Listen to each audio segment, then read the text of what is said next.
बड़ी खबर आ रही है छत्तीसगढ़ के रायपुर से, जहां स्थित सिंधी समाज के सबसे बड़े शदाणी तीर्थ में खजुराहो के प्रसिद्ध आयुष चिकित्सक और मध्य प्रदेश इंटीग्रेटेड आयुष काउंसिल के प्रदेश अध्यक्ष योगी डॉक्टर राघव पाठक ने समाज के लोगों को जीवन प्रबंधन के सूत्र बताए। छत्तीसगढ़ सरकार के निमंत्रण पर राज्य महाकुंभ कल्प में आयोजित संत सम्मेलन राज्य अतिथि के तौर पर शामिल योगी डॉक्टर राघव पाठक अपने प्रवास के दौरान शदाणी तीर्थ के पीठाधीश्वर संत श्री डॉक्टर युधिष्ठिर लाल से मिले। इस दौरान उन्होंने योगी डॉक्टर राघव पाठक को रायपुर आने का निमंत्रण दिया। राजिम कुंभ के कार्यक्रम में शामिल होने के बाद योगी डॉक्टर राघव पाठक अगले दिन शदाणी तीर्थ पहुंचे और मत्था टेका। शदाणी दरबार में योगी डॉक्टर राघव पाठक को शदाणी दरबार पीठाधीश्वर संत श्री युधिष्ठिर लाल जी ने सम्मान किया। डॉक्टर पाठक ने इस दौरान यह कहा, सिंधी समाज के पाकिस्तान से आए जत्थे और स्थानीय लोगों को संबोधित करते हुए उन्होंने खुशहाल जीवन के सूत्र बताए।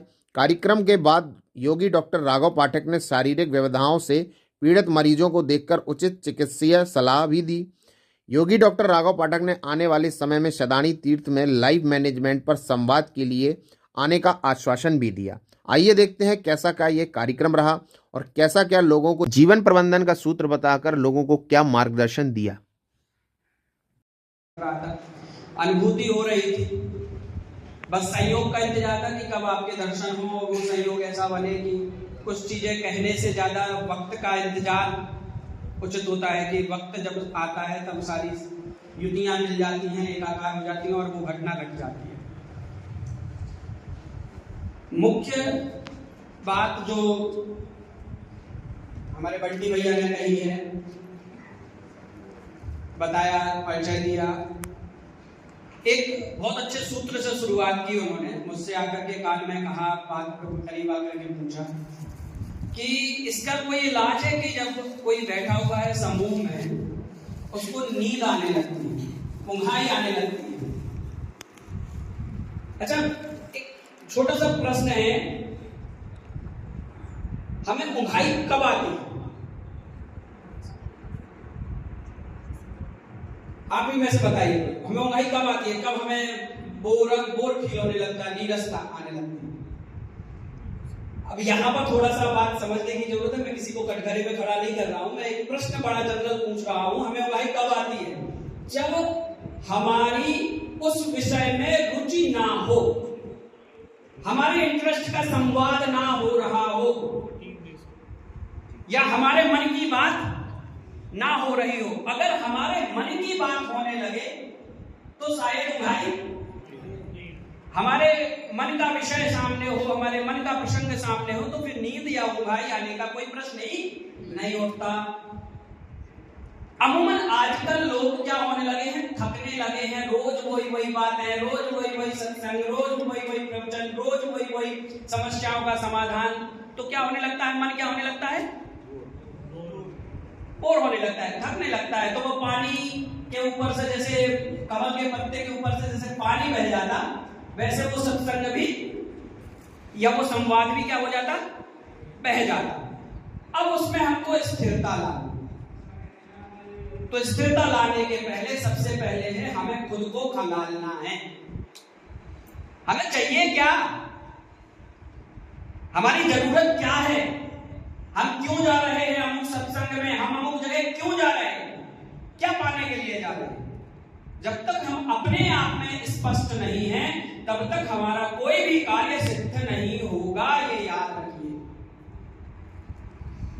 कार्य की सिद्धि आपकी ईमानदारी पर निर्भर है कि हमको अमुक चीज या अमुक लक्ष्य की प्राप्ति करनी है, और अमुक लक्ष्य की प्राप्ति अमुक जगह जाकर के, अमुक संत के चरणों में बैठ करके, अमुक स्थान पर जाकर के उसकी प्राप्ति हो जाएगी। तो आपको कभी भी किसी सत्संग में या किसी जगह जाकर के फिर नींद नहीं आएगी।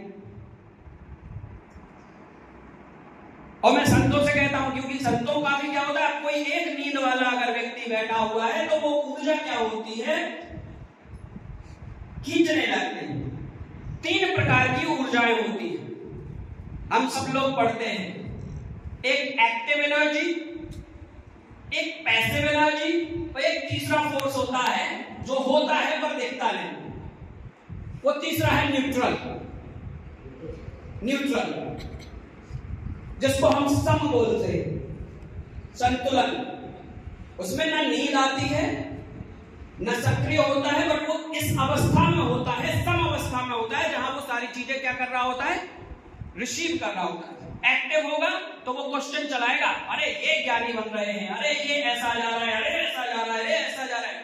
और पैसिव होगा तो सोने लगेगा। तो कभी भी किसी सत्संग में हमको पहुंचना है, किसी सत्संग की जगह जाना है, तो हमको कौन से फोर्स के साथ जाना है, न्यूट्रल फोर्स। तो इन तीन फोर्स को कैसे संतुलित करना, कैसे क्या करना, ये चरणबद्ध प्रक्रियाएं होती हैं जिनके ऊपर हम लगातार काम करते हैं। मैं पिछले 15 वर्षों से गुरुदेव, मेरी यात्रा शुरू हुई थी, जो मेरे पिताजी होम्योपैथ चिकित्सक थे, आयुर्वेद योग के ऊपर काम करते रहे। मेरे सदगुरुदेव भगवान दंडी स्वामी हैं, शंकराचार्य परंपरा से हैं।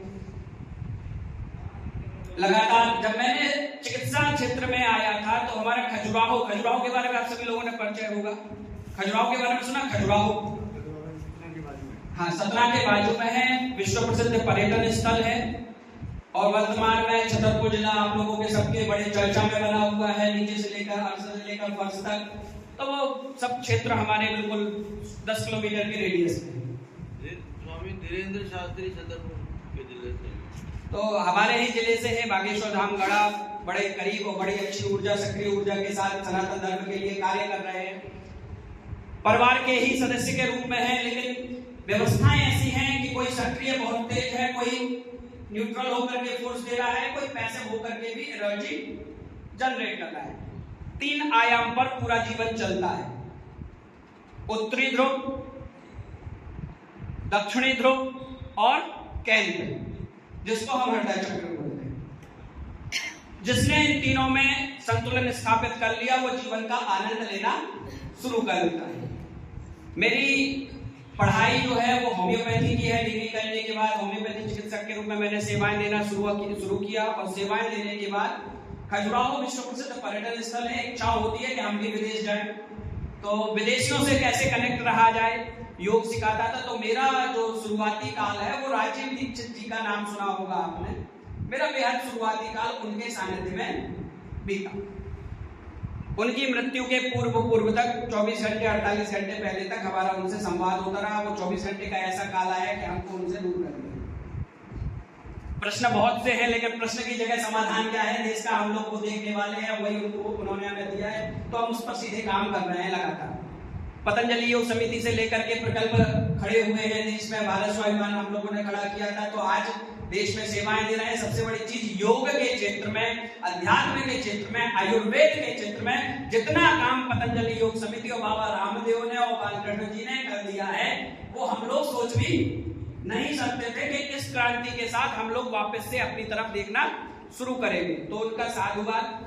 मैं जिस विधा से आगे बढ़ा, योग, अध्यात्म, आयुर्वेद और होम्योपैथी, सदिगति सेवा न्यास करके एक प्रकल्प नया शुरू किया गया है। उसमें हम लोग जन्म से लेकर के मृत्यु तक आखिर जो समस्याएं होती हैं, प्रत्येक उम्र के पड़ाव पर अलग अलग समस्याएं होती हैं और उनका अलग अलग तरीके से ही समाधान किया जाना चाहिए।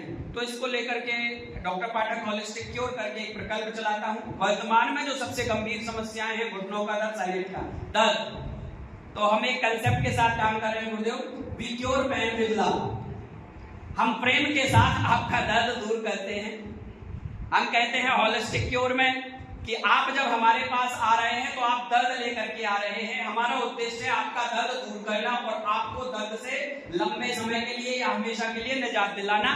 आप अपनी बुद्धि लेकर के हमारे पास मत आइए। बुद्धि लेकर के आने का मतलब, अब लोग आते हैं, डॉक्टर साहब क्या दे रहे हैं, क्यों दे रहे हैं, नुकसान तो नहीं करेगा, ऐसा तो नहीं करेगा।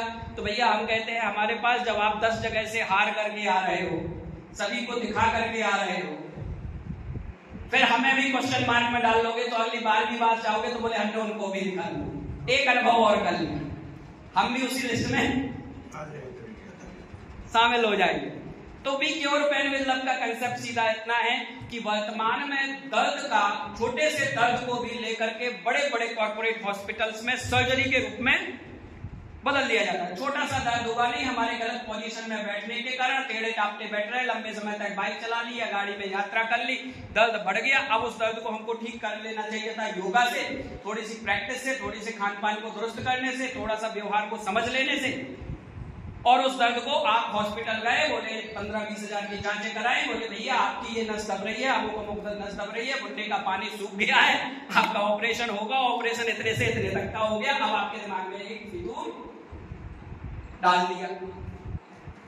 किसी की बुराई नहीं, जहां जरूरी है सर्जरी हम वहां सर्जरी के लिए भी रिकमेंड करते हैं, बताते हैं, लेकिन जहां जायज है, जहां जरूरी है, जहां जरूरी नहीं है वहां डॉक्टर पाठक होलिस्टिक क्योर के साथ मैं आप लोगों के बीच में कह रहा हूं, हर दर्द का इलाज सर्जरी नहीं।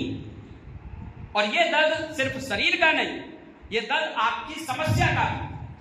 बोले अमुक आदमी ने हमको गाली दी, अब तो इसको मार के उड़ा दो और दर्द का इलाज सर्जरी। तो हर दर्द का इलाज सर्जरी नहीं, जहां समन्वय, जहां न्यूट्रल फोर्स हमारा काम करके हमको रास्ता दे सकता है, वहां हमें जबरदस्ती ऐसा डिसीजन लेने की जरूरत नहीं है जो हमारे लिए भी घातक हो सकता है, हमारा आर्थिक स्थिति के लिए भी घातक हो सकता है। और आर्थिक स्थिति के बाद कई बार क्या होता है, एक परिवार एक सर्जरी कराने के बाद इतना टूट जाता है महाराज जी, यही समाधान किया जाना चाहिए। तो इसको लेकर के डॉक्टर पाठक होलिस्टिक क्योर करके एक प्रकल्प चलाता हूं। वर्तमान में जो सबसे गंभीर समस्याएं हैं, घुटनों का दर्द, साइलेंट का दर्द, तो हम एक कंसेप्ट के साथ काम कर रहे हैं Gurudev, we cure pain with love.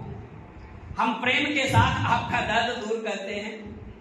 हम कहते हैं होलिस्टिक क्योर में कि आप जब हमारे पास आ रहे हैं तो आप दर्द लेकर के आ रहे हैं। हमारा उद्देश्य है आपका दर्द दूर करना और आपको दर्द से लंबे समय के लिए या हमेशा के लिए निजात दिलाना। आप अपनी बुद्धि लेकर के हमारे पास मत आइए। बुद्धि लेकर के आने का मतलब, अब लोग आते हैं, डॉक्टर साहब क्या दे रहे हैं, क्यों दे रहे हैं, ये नुकसान तो नहीं करेगा, ऐसा तो नहीं करेगा। तो भैया हम कहते हैं हमारे पास जब आप 10 जगह से हार करके आ रहे हो, सभी को दिखा करके आ रहे हो, फिर हमें भी क्वेश्चन मार्क में डाल लोगे तो अगली बार भी बात चाहोगे तो बोले हमने उनको भी दिखा लो, एक अनुभव और कर लिया, हम भी उसी लिस्ट में शामिल हो जाएंगे। तो we cure pain with love का कंसेप्ट सीधा इतना है कि वर्तमान में दर्द का, छोटे से दर्द को भी लेकर के बड़े बड़े कॉर्पोरेट हॉस्पिटल्स में सर्जरी के रूप में बदल दिया जाता है। छोटा सा दर्द होगा नहीं, हमारे गलत पोजीशन में बैठने के कारण टेढ़े टापटे बैठ रहे, लंबे समय तक बाइक चला ली या गाड़ी में यात्रा कर ली, दर्द बढ़ गया। अब उस दर्द को हमको ठीक कर लेना चाहिए था योगा से, थोड़ी सी प्रैक्टिस से, थोड़ी सी खान पान को दुरुस्त करने से, थोड़ा सा व्यवहार को समझ लेने से। और उस दर्द को आप हॉस्पिटल गए, बोले 15-20 हजार की जांचें कराएं, बोले भैया आपकी ये नस दब रही है, अमुक नस दब रही है, बुढ़े का पानी सूख गया है, आपका ऑपरेशन होगा, ऑपरेशन इतने से इतने तक का हो गया। अब आपके दिमाग में एक फितूर डाल दिया। किसी की बुराई नहीं, जहां जरूरी है सर्जरी हम वहां सर्जरी के लिए भी रिकमेंड करते हैं, बताते हैं, लेकिन जहां जायज है, जहां जरूरी है, जहां जरूरी नहीं है वहां डॉक्टर पाठक होलिस्टिक क्योर के साथ मैं आप लोगों के बीच में कह रहा हूं, हर दर्द का इलाज सर्जरी नहीं। और ये दर्द सिर्फ शरीर का नहीं, ये दर्द आपकी समस्या का है। बोले अमुक आदमी ने हमको गाली दी, अब तो इसको मार के उड़ा दो और दर्द का इलाज सर्जरी। तो हर दर्द का इलाज सर्जरी नहीं, जहां समन्वय, जहां न्यूट्रल फोर्स हमारा काम करके हमको रास्ता दे सकता है, वहां हमें जबरदस्ती ऐसा डिसीजन लेने की जरूरत नहीं है जो हमारे लिए भी घातक हो सकता है, हमारा आर्थिक स्थिति के लिए भी घातक हो सकता है।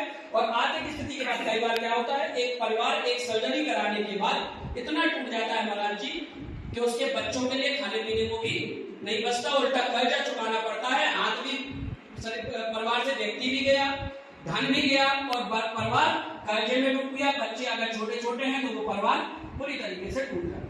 तो डॉक्टर पाठक होलिस्टिक क्योर के साथ हम इस एक आयाम पर काम कर रहे हैं। लंबा समय हो गया काम करते करते, बहुत सी बातें हैं जो कहीं जा सकती है, लेकिन जो सार बातें थी वो मैंने आपसे कही। हर उम्र के व्यक्ति के लिए हर समस्या अलग है, उस उम्र के व्यक्ति का समाधान अलग है। 1 to 1 बैठ करके ये समस्याएं कही जाती हैं, सामूहिक रूप से वो संवाद कहे जाते हैं जो सभी को दिशा दे दें, उनको रास्ता दे दें। फिर उनको ऐसा रास्ता मिले कि जहां से जाकर के वो अपनी मंजिल पा सकें। पूरे संसार में कहा गया है कि अमंत्रम अक्षरम नास्ति नास्ति मूल मनोषधम अयोग्य पुरुषः नास्ति योज कस्तत्र दुर्लभ। इस संसार में कोई शब्द ऐसा नहीं है जिसके अंदर मंत्र की शक्ति ना हो। इस संसार में कोई वनस्पति ऐसी नहीं है जिसके अंदर औषधीय गुण ना हो। इस संसार में कोई व्यक्ति ऐसा नहीं है जो पूरी तरीके से निठल्ला हो, उसके अंदर कोई ना कोई गुण होगा। दुर्लभ है तो ऐसे व्यक्ति, ऐसे गुरुओं को खोज पाना वर्तमान युग में, जो प्रत्येक व्यक्ति के अंदर छिपी प्रतिभा को सामने ला करके एक संगठन के रूप में खड़ा करके एक मजबूत बुनियाद और मजबूत मंदिर की स्थापना कर सके। मैं उसी क्रम में चला पड़ा हूं। आप लोगों के आशीर्वाद से प्रयास कर रहा हूं, प्रयास जारी है। आपका आशीर्वाद बना रहेगा तो सेवाओं में ऐसे ही लगा रहूंगा। महाराज जी